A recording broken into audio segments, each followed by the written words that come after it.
أعوذ بالله من الشيطان الرجيم. بسم الله الرحمن الرحيم. ولسليمان ريحا آصفة تجري بأمره إلى الأرض التي باركنا فيها وكنا بكل شيء عالمين. ومن الشياطين من يغوصون له ويعملون عملا دون ذلك وكنا لهم حافظين. وأيوب إذ نادى ربه أني مسني الضر وأنت أرحم الراحمين فاستجبنا له فكشفنا ما به من ضر وآتيناه أهله ومثلهم معهم رحمة من عندنا وذكرى للعابدين. وإسماعيل وإدريس وذا الكفل وكل من الصابرين وأدخلناهم في رحمتنا إنهم من الصالحين. وظنون إذ ذهب مغاضبا فظن أن لن نقدر عليه فنادى في الظلمات أن لا إله إلا أنت سبحانك إني كنت من الظالمين فاستجبنا له ونجيناه من الغم وكذلك ننجي المؤمنين. وزكريا إذ نادى ربه رب لا تذرني فردا وأنت خير الوارثين فاستجبنا له ووهبنا له يحيى وأصلحنا له زوجه إنهم كانوا يسارعون في الخيرات ويدعوننا رغبا ورهبا وكانوا لنا خاشعين. والتي أحسنت فرجها فنفخنا فيها من روحنا وجعلنا وابناها آية للعالمين. إن هذه أمتكم أمة واحدة وأنا ربكم فاعبدون. وتقطعوا أمرهم بينهم كل إلينا راجعون. فمن يعمل من الصالحات وهو مؤمن فلا كفران لسعيه وإن له كاتبون. وحرام على قرية أهلكناها أنهم لا يرجعون حتى إذا فتحت ياجوج وماجوج وهم من كل حدب ينسلون واقترب الوعد والوعد الحق فإذا هي شاخصة أبصار الذين كفروا يا ويلنا قد كنا في غفلة من هذا بل كنا ظالمين. إنكم وما تعبدون من دون الله حسب جهنم أنتم لها واردون. لو كان هؤلاء آلهة ما وردوها وكل فيها خالدون. لهم فيها زفير وهم فيها لا يسمعون. إن الذين سبقت لهم منا الحسنى أولئك عنها مبعدون لا يسمعون حسیسها وهم فيما اشتهت أنفسهم خالدون. اور حضرت سلیمان کے لیے تیز ہوا کو مسخر کیا جو ان کے حکم سے اس سرزمین تک چلتی تھی جسے ہم نے بابرکت بنایا تھا اور ہم ہر چیز کا علم رکھنے والے. ممکن ہے حضرت سلیمان کے لیے تسخیر ہوا جہاز اور یہ کیونکہ اس زمانے بحری جہاز کا انحصار صرف ہوا پر تھا ممکن ہے وہ دوش ہوا پر سفر کرتے تھے. شیاطین میں سے کچھ کو مسخر بنائے جو ان کے لیے غوطہ لگاتے تھے اس کے علاوہ دیگر کام بھی کرتے تھے. ہم ان سب کے نگہبانی کرتے تھے. تسخیر جنات کی طرف اشارہ ہے. شیاطین کو حضرت سلیمان کے لیے مسخر کرنے کے بعد ان شیاطین کی نگہبانی خود خداوند متعال کرتا تھا کہ وہ حضرت کے حسب منشا کام کریں سرکشی اور فساد پیدا نہ. اور حضرت ایوب کو بھی اپنی رحمت سے نوازا جب انہوں نے اپنے رب کو پکارا مجھے میری بیماری سے تکلیف ہو رہی ہے اور تو ارحم الراحمین ہے. حضرت ایوب بھی بنی اسرائیل کے بڑی جلیل القدر پیغمبر تھے. آپ تقریباً 9ویں صدی قبل مسیح میں مبعوث ہوئے. آپ کو مال اولاد بیماری کی کڑی آزمائشوں گزارات کیا. آپ بڑے صابر. ایوب کا صبر بڑا مشہور ہے کہ صابر اور شاکر ثابت تھے. اور ہم نے ان کی دعا قبول کی اور ان کو تکلیف ان سے دور کر دی اور انہیں ان کے اہل و عیال عطا کی اپنی رحمت سے ان کے ساتھ اتنے مزید بھی جو عبادت گزاروں کے لیے ایک نصیحت ہے. اور اسماعیل اور حضرت ادریس حضرت ذی الکفل بھی رحمت سے نوازا. جب یہ سب کے سب صبر کرنے والوں میں سے، ہم نے انہیں اپنی رحمت سے داخل کیا، یقیناً یہ صالحین میں تھے۔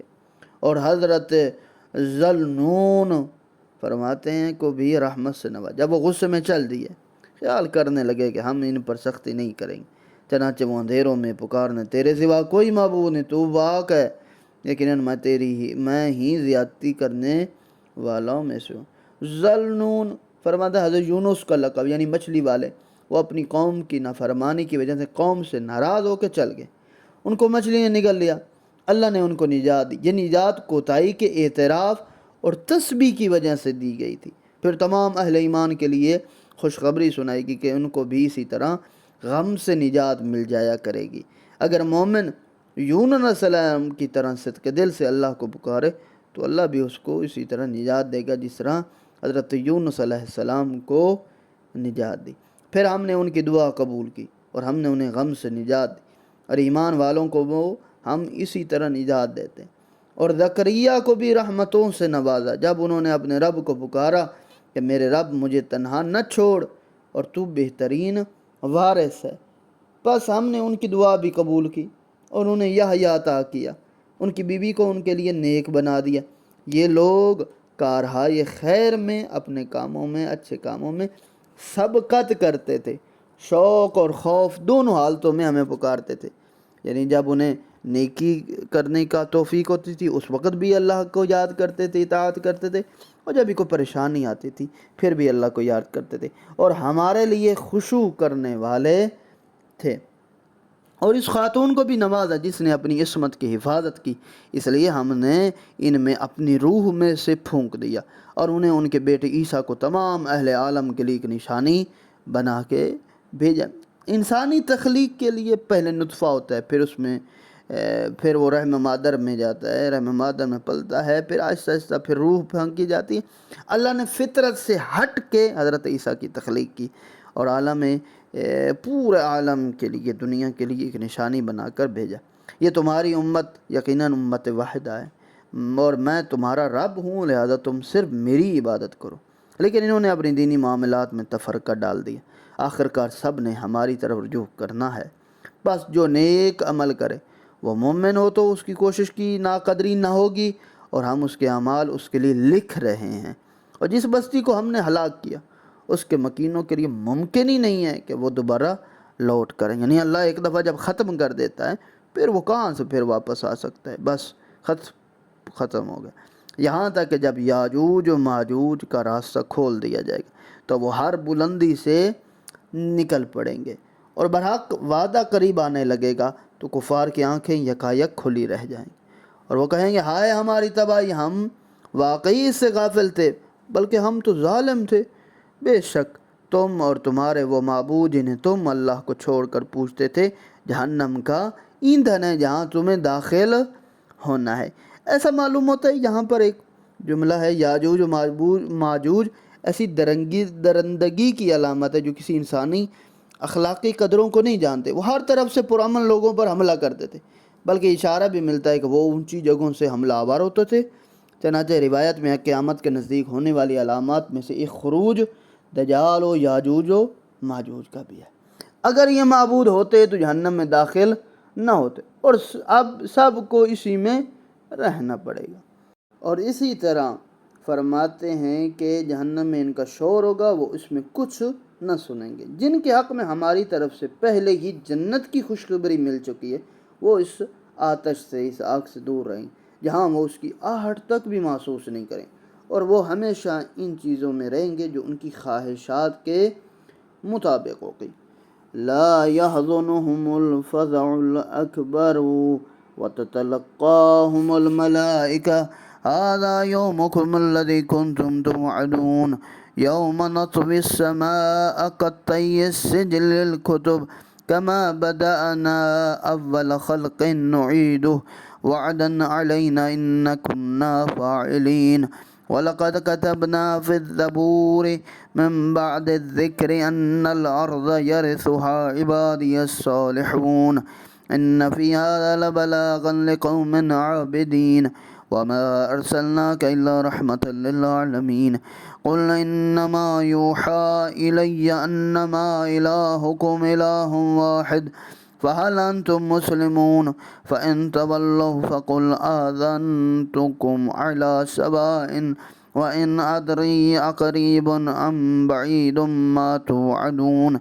إنه يعلم الجهل من القول ويعلم ما تكتمون وإن أدري لعله فتنة لكم ومتاع إلى حين قال رب احكم بالحق وربنا الرحمن المستعان على ما تصفون۔ اور پھر فرماتے ہیں کہ انہیں قیامت کے بڑے خوفناک حالات سے بھی خوف زدہ نہیں کریں گے۔ فرشتے انہیں لینے آئیں گے اور کہیں گے یہ تمہارا وہی دن ہے جس کا تم سے وعدہ کیا تھا۔ پھر جنت والوں کو ملائکہ لے آئیں گے بڑے عزت و احترام سے۔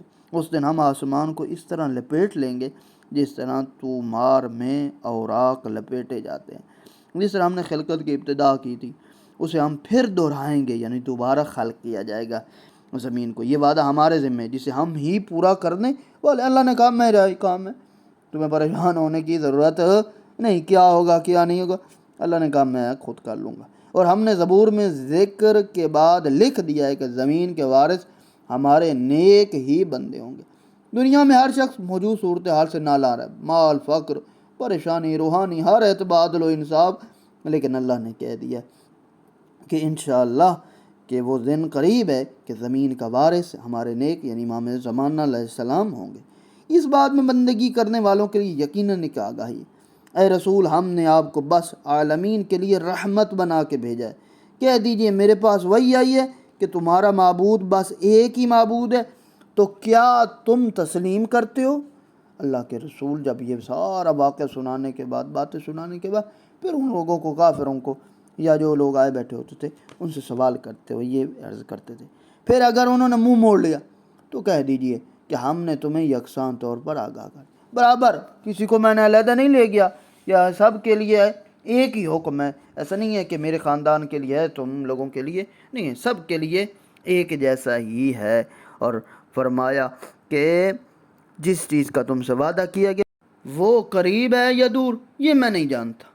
فرماتے ہیں کہ تمام حقائق یکساں طور پر سب کے لیے ہیں، اور اسی طرح ایسا نہیں ہے کہ سب ایک خاندان کے لیے علیحدہ ہو دوسرے خاندان کے لیے علیحدہ، نہیں، سب کے لیے حقیقت ایک جیسی ہے، سب کے لیے خداوند متعال کا فرمان برابر ہے۔ اور قیامت کے دور اور قریب کا نبی پیغمبر فرماتے میں بھی نہیں جانتا، اور بلند آواز سے کہے جانے والی باتوں کو بھی اللہ جانتا ہے، اور انہیں بھی جانتا ہے جنہیں تم پوشیدہ رکھتے ہو، چھپا کے باتوں کو رکھتے ہو، دل میں رکھتے ہو۔ اور میں نہیں جانتا شاید اس عذاب کی تاخیر میں تمہاری آزمائش ہے اور ایک مدت تک سامان زیست ہے۔ یہ رسول اللہ نے کہا تم ایسے کہو کہ نہیں پتہ، یہ جو تمہیں موقع دیا جا رہا ہے، تمہیں موت قریب نہیں آ رہی، ہو سکتا ہے تمہارا امتحان لیا جا رہا ہو۔ رسول نے فرمایا کہ میرے رب تو ہی حق کا فیصلہ فرما، تم جو باتیں بناتے ہو اس کے مقابلے میں ہمارے مہربان رب سے ہی مدد مانگی جاتی۔ جو تم باتیں کرتے ہو آ کے، میں رسول پر اعتراض کرتے ہو، اللہ کے فیصلوں پہ اعتراض کرتے ہو، یہ سب چیزیں جو کچھ مرضی تم کرتے پھرو، لیکن میں جب پریشان ہوتا ہوں، میں رسول کو جب کوئی مشکل وقت آتی ہے تو میں اپنے مہربان رب سے ہی مدد مانگتا ہوں۔